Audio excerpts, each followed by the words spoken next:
sa likod nila man. Kami yung nagtanim niyan, Neri. Kahit mga dalagang piraso na. Meron naman doon. Kang, ano yun? Yung kang Giselle. Naglihi yung Maldita na tekya. Yun, nakalibo. Pero, ayusin ko ngayon likod doon. Yung naman, magtatanong ko doon. Bibili ako ng Mabilis lang yan umano. Sumuloy. buto ng sitaw. Doon ko ihilila sa mga aso para walang makalapit doon. Doon sa, di kaya itong asong malaki, tapos may maliit dong sisirain ko yun.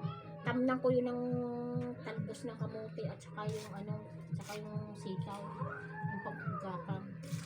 Pag may pumunta doon, matapang yun, yung asong buntis, dadalhin na naman daw ngayon ni pinadala sa nabili kabo.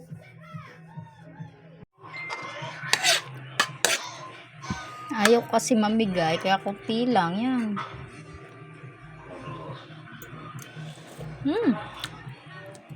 My favorite. Kaya na guys.